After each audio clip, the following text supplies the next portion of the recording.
따라서 합시다. 준비된 사람, 준비된 사람. 이 성경은 하나님의 말씀입니다. 하나님의 구원의 역사를 기록하고 있죠. 하나님께서 어떻게 구원을 이루어 가시는가. 창세기 1장부터 요한계시록 22장까지 한 구절도 허투루 기록되지 아니하고 정확무오한 하나님의 계시로서 하나님의 구원의 역사를 기록하고 있습니다. 그런데 그 성경을 가만히 들여다보면 사람의 이야기로 가득 차 있는 것을 볼 수 있어요. 무엇을 말하는 걸까요? 하나님께서는 사람을 통해 역사하시고 사람에게 사명을 주신다는 겁니다. 말을 더 쉽게 바꿔 말하면 하나님께서는 따라서 합시다. 나를 통하여 여러분 스스로가 어떤 존재인지 좀 잘 알아야 돼요. 그냥 막 이렇게 살다 말지 뭐 이게 아니에요. 여러분 한 사람 한 사람은 하나님이 어떤 분인데 여러분을 그렇게 대충 그런 분은 아니에요. 여러분은 너무 소중하단 말이에요. 하나님께서는 나를 통하여 역사하시고 나에게 사명을 주셔요. 그와 같은 것들이 사실적 기록으로 계시적 기록으로 성경을 통해 우리들에게 선명하게 보인단 말이에요. 하나님은 온 세상 천지를 만드시고 그리고 맨 나중에 사람을 만드시면서 이런 말씀을 하십니다. 창세기 1장 26절로 28절 말씀을 보면 우리가 함께 이 말씀을 읽습니다. 하나님이 이르시되 우리의 형상을 따라 우리의 모양대로 우리가 사람을 만들고 그들로 바다의 물고기와 하늘의 새와 가축과 온 땅과 땅에 기는 모든 것을 다스리게 하자 하시고 하나님이 자기 형상 곧 하나님의 형상대로 사람을 창조하시되 남자와 여자를 창조하시고 하나님이 그들에게 복을 주시며 하나님이 그들에게 이르시되 생육하고 번성하여 땅에 충만하라 땅을 정복하라 바다의 물고기와 하늘의 새와 땅에 움직이는 모든 생물을 다스리라 하신지라. 아멘. 우리 인간 존재는 하나님이 지으신 모든 피조물 가운데 으뜸이야. 그래서 하나님께서 왜 모든 피조물 중에 우리 인간 존재를 으뜸으로 만드셨을까요? 우리 인간을 통해 만물을 다스리는 사명을 주시기 위해서예요. 그러니까 지금 이 자리에 있는 저와 여러분 한 사람 한 사람은 모두 다 유의미한 존재들이에요. 하나님이 형상을 따라 지음받은 정말로 가치 있고 의미 있는 소중한 존재예요. 내가 누군가 알자는 거예요. 온 세계가 하나로 이어지는 중요한 단어 하나가 있는데 그것은 인권이라는 단어입니다. 요즘은 뭐 개들은 개권이 있나? 뭐 아무튼 뭐 다 자기들 권리들 주장하는 시대니까. 근데 그런 건 다 차치하고서라도 인간에게는 고유한 인권이 있어요. 이 인권은 보장받아야 하고 존중받아야 돼요. 뭐 때문에 그래요? 두말할 것도 없어요. 바로 인간에게는 하나님의 형상이 있기 때문에 그래요. 하나님의 형상으로 지음받았기 때문에 인간이 귀한 거예요. 여타의 개, 돼지, 뭔 이런저런 보기에는 이쁘고 사랑스러워서 애기처럼 안고 다니는 그런 것들, 이런 것들하고는 잽이가 안 된다니까. 어디다가 되는 거예요 도대체? 우리 인간은 하나님의 형상으로 지음 받았고, 하나님은 그런 우리 인간을 통해 역사하시고 그런 인간에게 사명을 주신다 그 말이에요. 그러니까 옆에 있는 한 사람 한 사람을 소중하고 의미 있고 가치 있게 여길 뿐만 아니라 나 자신 여러분 스스로도 내가 하나님 앞에서, 사람 앞에서, 이 세상에서 얼마나 소중하고 의미 있고 가치 있는 존재인지 알면서 살아가라 그 말이에요. 이걸 모르고 사니까 이웃에게 함부로 하고 자기 자신에게 함부로 한단 말이에요. 하나님이 내게 주신 생명도, 재능도, 은사도, 시간도, 물질도 그 어떤 것도 함부로 하면 안 돼요. 하나님이 주신 것이고 하나님이 나에게 맡겨주신 것이고 하나님이 그것을 통해서 나에게 이루고자 하는 그 어떤 사명이 모든 인간에게는 다 주어져 있다는 거예요. 성경은 하나님에 대하여, 그리고 그 하나님께서 사람을 통해 일하심에 대하여 얼마나 많이 기록하고 있습니까? 그런데 하나님은 어떤 사람을 쓰시느냐? 준비된 사람을 쓰시는 줄로 믿습니다. 여러분 모두 다 준비된 사람이 되시기를 주님의 이름으로 축원합니다. 오늘 주제가 그거예요. 준비된 사람. 오늘 본문을 보면 2장 전체라고 그랬죠. 나중에 6장까지 이어져요. 여호수아가 이제 이스라엘 백성들을 이끌고 가나안 땅에 들어가야 되는 시점입니다. 그리고 여호수아와 이스라엘 백성들은 가나안 땅에 들어가면 가나안 땅에서 정복 전쟁을 치러야 돼요. 왜냐하면 가나안 땅에는 가나안의 7 족속이 견고하게 지역마다 성을 쌓고 그들이 가지고 있는 문화와 그들이 가지고 있는 환경을 지배하고 있어요. 하나님의 백성 이스라엘과는 안 맞아. 왜 하나님께서 그렇게 먹을 것 많고 살기 좋은 환경인 애굽 땅에서 이스라엘 백성들을 이끌어내었느냐? 정말 가나안 땅이 젖과 꿀이 흐르는 땅이어서 그랬느냐?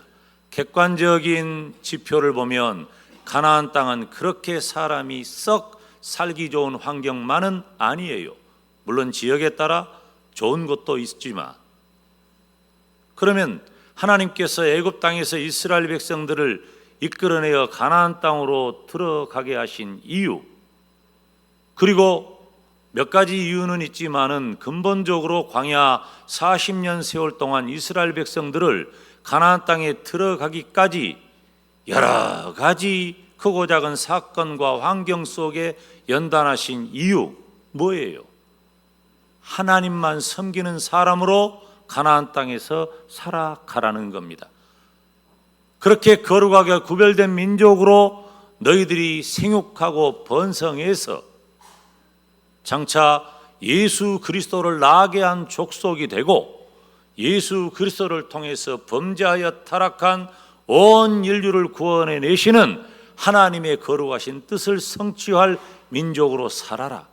하나님만 섬기며 하나님의 뜻을 따라 살아라. 이 사명과 이 책임을 가지고 이스라엘 백성들이 가나안 땅에 들어가는 것입니다. 그렇기 때문에 그곳에 있는 모든 사람들과 전쟁을 하고 그곳에 있는 모든 사람들을 정복해야 합니다. 그런데 광야 40년 세월을 살아온 특별히 출애굽 2세대들을 중심으로 한 이스라엘 민족은 가나안 땅인 낯선 곳이에요. 대하는 사람들은 모두 다 낯선 사람들입니다. 그들을 정복해야 합니다. 그런데 그 가나안의 첫 성이 여리고 성입니다. 우리 교회 식구들도 몇 해 전에 이스라엘 방문했을 때 여리고 성 안에 들어가서 이렇게 걸어봤죠? 다 못 돌았어요. 언뜻 돌아도 굉장히 그 시절을 감안하면 큰 성입니다. 사람들도 많고 큰 성이에요. 더구나 처음 경험하는 가나안 땅에서 첫 전쟁이기 때문에 민수기 13장에서 그랬듯이 오늘 본문의 배경인 여호수아 2장에서도 여호수아는 정탐꾼을 보내서 여리고성을 살피게 했습니다. 오늘 본문의 이 장면은 이스라엘 민족의 역사에 정말 중요한 장면입니다. 이스라엘 민족이 가나안 땅에 어떻게 입성하고 가나안 땅에 들어가서 어떻게 전쟁하고 어떻게 그 모든 가나안 땅을 정복해 나아가야 하느냐라고 하는 것에 시금석이 될 만한 장면이기 때문입니다. 두 사람의 정탐꾼이 여리고성으로 숨어들었습니다. 그런데 참 사람이 하는 일은 이렇게 허술하고 비밀이 없어요. 금방 노출됐습니다. 외부 침입자인 그들은 순식간에 알려졌고 그 두 사람이 이스라엘 자손인 것도 어디에 숨은 것도 다 알려졌어요. 절체절명의 순간입니다. 이 두 사람의 정탐꾼의 역할과 생존 여부에 따라 이스라엘 민족이 매우 어려움을 겪든지 아니면 순탄할 수도 있기 때문입니다. 라합이라고 하는 여인은 자기 집에 숨어 들어온 정탐꾼을 숨겨 주었습니다. 그리고 피할 길도 알려 주었습니다. 두 정탐꾼은 라합 때문에 무사히 돌아왔고 정탐의 사명을 잘 감당할 수 있었습니다. 물론 라합은 그 대가로 자신과 온 가족의 생명을 보전해 주겠다는 약속도 받은 것이 사실입니다. 여호수아 6장에 보면은 여리고성이 함락되고 라합의 집을 제외하고는 모든 사람 모든 재물을 다 불태우는 장면을 볼 수 있습니다. 여호수아 6장 25절 말씀을 보면 여호수아가 기생 라합과 그의 아버지의 가족과 그에게 속한 모든 것을 살렸으므로 그가 오늘까지 이스라엘 중에 거주하였으니 이는 여호수아가 여리고를 정탐하려고 보낸 사자들을 숨겼음이라. 사랑하는 여러분, 어느 때나 어떤 일에나 사람을 통해 역사하시는 하나님께서 오늘 본문이 등장하는 이 여리고성 정복에 누구를 준비하셨을까요? 하나님께서는 라합이라고 하는 여인을 준비하셨고 결국 여리고성 정탐은 물론 여리고성을 정복하는 데 성공했습니다. 여호수아 2장 1절에 보면 눈의 아들 여호수아가 시딤에서 두 사람을 정탐꾼으로 보내며 이르되 가서 그 땅과 여리고를 엿보라 하매 그들이 가서 라합이라 하는 기생의 집에 들어가 거기서 유숙하더니. 라합이라 하는 기생의 집에 들어갔다고 했습니다. 우리가 예전에 쓰던 개역 한글판 번역도 기생 라합이라고 했고 지금 우리가 쓰고 있는 이 번역본도 라합이라고 하는 기생이라고 했어요. 그런데 이 말씀을 원문을 직역을 하면 그리고 그들이 창녀의 집으로 들어갔다, 그렇게 원문을 직역할 수 있어요. 기생이라고 어느 정도 순화된 표현을 썼지만 라합은 창녀였습니다. 스스로 창녀인지 아니면 그 집이 창녀의 집인지 알 수는 없지만 인간적으로만 생각하면 말하기도 부끄러운 내용을 기록하고 있는 거죠. 그런데 여기서 우리가 정말 중요해야 할 것은 오늘 말씀의 제목이 준비된 사람인데 왜 하필 기생 라합, 왜 하필 창녀 라합이 등장하느냐? 우리는 굉장한 갈등과 의구심을 갖습니다. 여기에 오늘 말씀에 초점이 있는 거예요. 하나님께서는 인간의 어떤 의로움이나 혈통보다도 하나님의 절대 주권적 섭리에 의해서 구속의 역사를 이끌어 가심을 분명히 보이고 있는 것입니다. 하나님의 절대 주권적 섭리.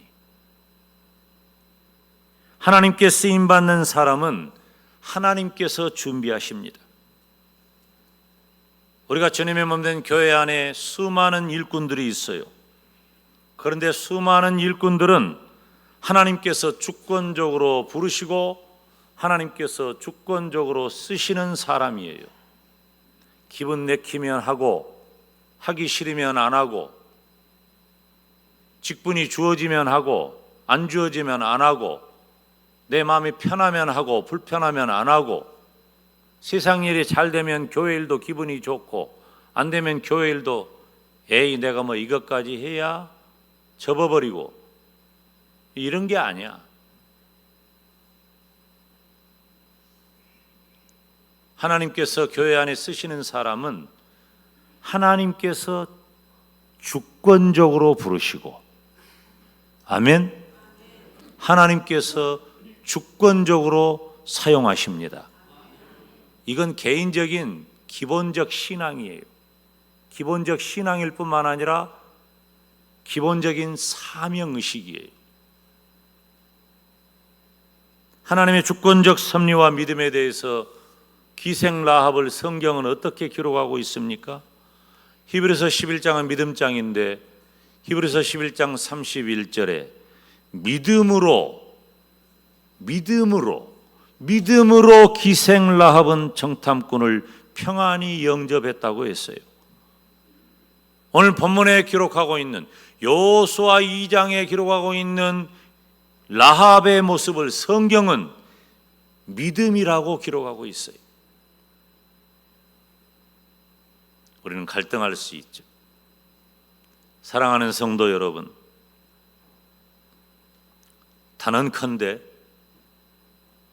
저를 포함해서 이 자리에 있는 우리 중에 어느 누구도 선한 사람은 없습니다.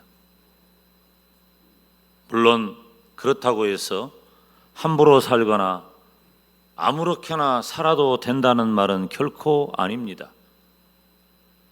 단지 선함을 자랑할 수도 없다는 말씀을 드리는 거예요. 내 인격, 내 신앙, 내가 하는 체면, 일, 사람들의 평판, 내가 이루어놓은 경험에 따른 업적, 이런 모든 것들로 나의 의와 나의 선함을 자랑해서 내가 그럴 만한 자격을 이제 갖추었으니 내가 이런 정도 이 일은 교회 안에서 해야 하지 않겠나 라는 것은 틀린 생각이라는 거예요.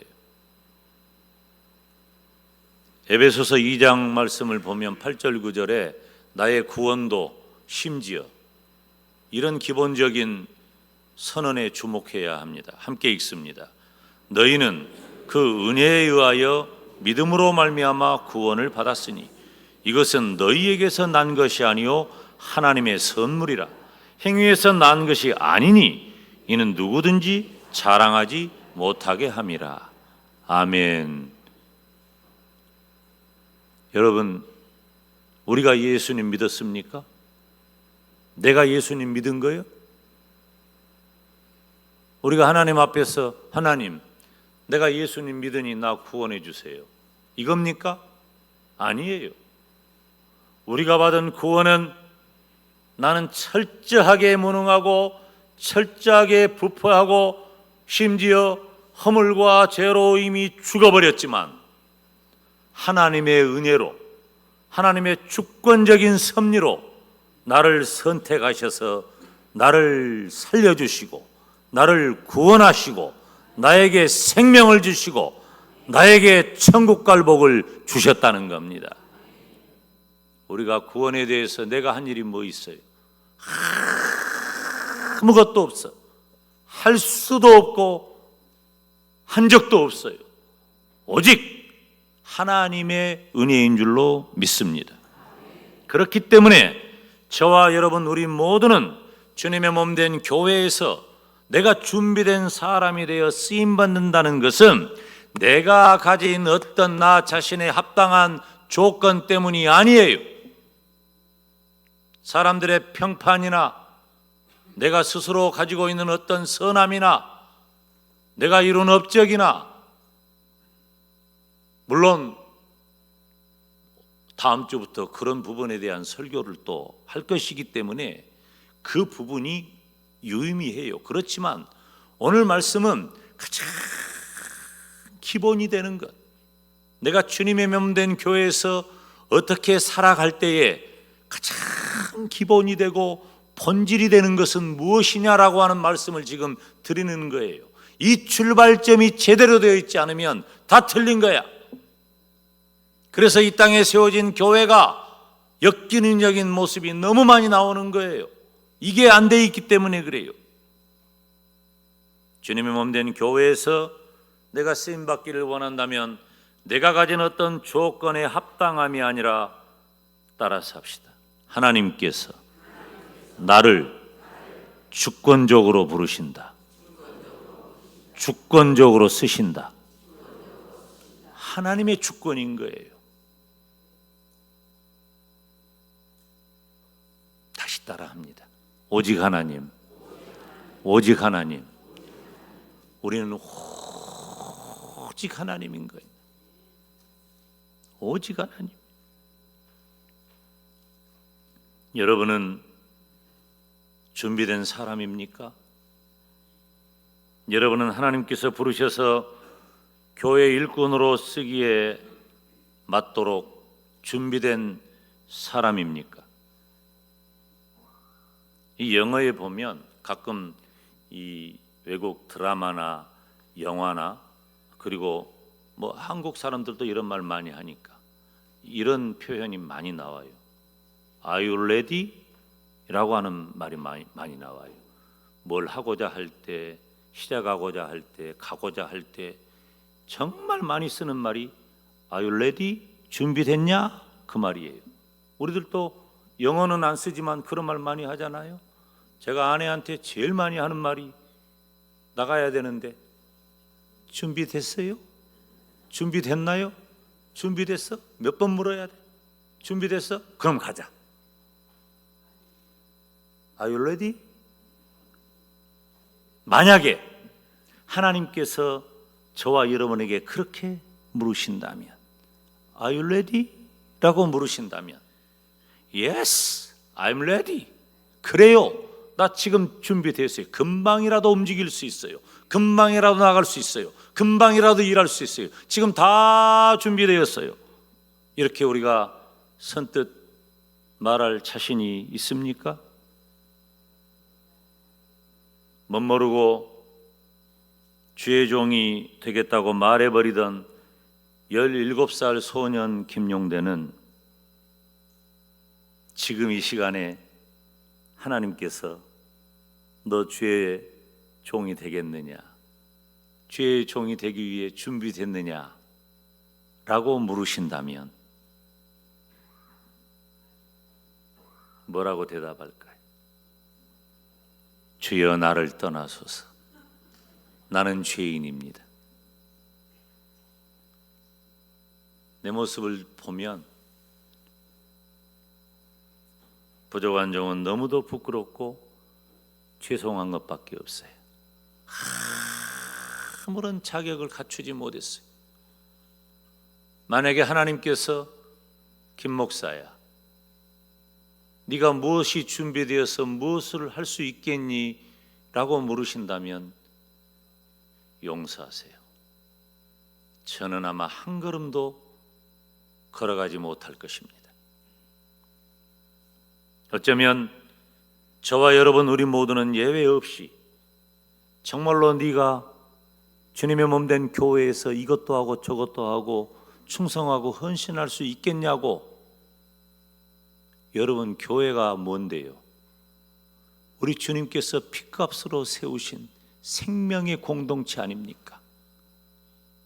이 땅에 세워진 모든 교회에서 우리가 주님께서 나에게 쓰시겠다고 말씀하실 때 우리가 무슨 대답을 할 수 있겠어요? 아무것도 할 수 없다는 고백 이외에 우리가 할 만한 적절한 대답을 찾기가 어렵습니다. 그러면 저와 여러분이 교회의 일꾼으로 쓰임받기 위해 준비된 사람이라는 의미는 무엇입니까?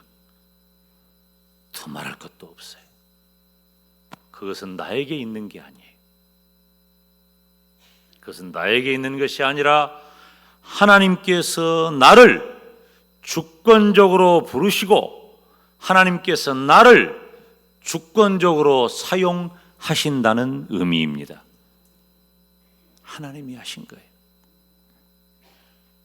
신약에 위대한 사도 바울이 있습니다. 그런데 바울은 어떤 사람입니까? 바울은 원래 철저히 예수님과 제자, 성도들을 핍박하는 일에 열심인 사람입니다. 바울에게서 하나님께서 내가 너를 사용하겠다라고 하는 요인을 그 어떤 것도 찾을 수가 없어요. 우리가 일반적으로 말할 때 바울은 바울처럼, 베드로는 베드로처럼 하나님이 쓰신다고 말을 하지만, 그래서 바울처럼이라는 말이 얼마나 명예로운 의미인지 우리가 이미 알고 있지만, 사실 바울은 그런 요인을 전혀 찾을 수가 없는 사람이란 말이에요. 그런데 하나님께서, 누가? 하나님께서 믿음의 사람을 핍박하는 의지를 실행하고 있는 그 바울을 하나님께서 강권적으로, 주권적으로, 일방적으로 부르셔서 회개하도록 하시고 하나님의 사도로 사용하십니다. 그렇게 우리가 아는 사도 바울이 가능한 겁니다. 물론 사도 바울이 가지고 있는 그의 배경과 그의 인격과 그의 신앙이 나중에는 바울이 바울되게 하는 요인이 된 것도 사실이지만, 근본적으로는 따라서 합시다. 하나님께서 하신 일이에요. 사랑하는 성도 여러분, 교회에는 반드시 일꾼이 필요합니다. 그러면 그렇게 쓰임받기 위해 도대체 누가 준비된 사람입니까? 인간적인, 상식적인, 보편적인 기준도 많아요. 제가 앞서 언급한 대로 그 사람이 살아온 삶의 경험과 배경, 업적, 또 신앙과 인격, 이런 요인들은 좋은 평판을 받고 그 사람이 교회 안에 좋은 일꾼이 될 수 있는 가능성은 있어요. 그렇지만 오늘 본문의 말씀에 등장하는 귀생 라합, 표현하기도 민망하지만 창녀 라합을 주권적으로 준비하신 분은 하나님이셔요. 하나님이란 말이에요. 그래서 여리고성을 정복할 뿐만 아니라 예수 그리스도의 족보에도 들게 하셨으니 이것은 사람의 일이 아니고 하나님께서 하신 일인 줄로 믿습니다. 교회와 교회의 일꾼에게 가장 중요한 것은 준비된 사람을 하나님이 쓰시는데, 그 준비라고 하는 것은 내가 가진 어떤 기본적인 그런 상식적인 보편적인 그런 준비도 의미가 있지만, 그것보다 천배 만배 본질적으로 중요한 것은 하나님께서 나를 주권적으로 부르시고 하나님께서 나를 주권적으로 사용하신다는 겁니다. 우리 영광대교회는 금년에 120주년을 맞이하면서 지난 6월 28일에 세 분의 선교사님을 추가로 파송했습니다. 그리고 11월 29일 토요일에는 그동안 헌신하셨던 장로님 6분, 안수 집사님 1분, 권사님 5분의 은퇴식이 있어요. 그중에 장로님 2분은 공동회를 통해서 원로 장로로 취대될 예정입니다. 그리고 장로님 7분, 안수 집사님 10분, 권사님 19분, 명예권사님 23분의 임직식도 갖게 되었습니다. 우리 교회는 지난 120년 동안 하나님께서 세우시고 쓰신 수많은 일꾼들이 있습니다. 반드시 그분들이 장로요, 안수집사요, 권사요, 서리집사가 아니라 할지라도 시마다 때마다 하나님께서는 필요한 일꾼들을 부르시고 필요함에 사용하셔서 오늘의 영광대교회를 이루게 하셨습니다. 기념비적인 인물들도 많아요. 그렇지만 그 중에 어느 누구도 마땅하다고 자격 있다고 선뜻 말하기는 쉽지 않습니다. 사람에게는 장점이 있으면 단점이 있고 밝은 곳이 있으면 어두움도 있기 마련이기 때문입니다. 그렇지만 분명한 한 가지는 무엇입니까? 하나님께서 나를 선택하셔서 구원하셨고, 그리고 하나님께서 나를 부르셔서 하나님께서 나를 교회의 일꾼으로 사용하신다는 겁니다.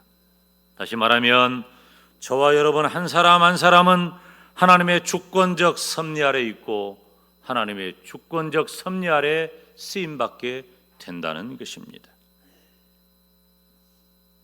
사랑하는 여러분, 교회의 일꾼으로 준비된 사람은 누구입니까? 잘나고 똑똑하고 명망 있고 인기 있고 업적 있고 누가 보아도 멋지고 아름답고 귀함을 받고, 우리는 그런 조건에 눈이 가고 마음이 가. 그러나 그런 것도 중요하고 필요하지만 가장 중요하고 가장 본질적인 것은 하나님께서 주권적으로 나를 부르시고 하나님께서 주권적으로 나를 사용하신다는 것을 잊어버리지 말고 절대 충성하시기를 주님의 이름으로 축원합니다. 기도하겠습니다.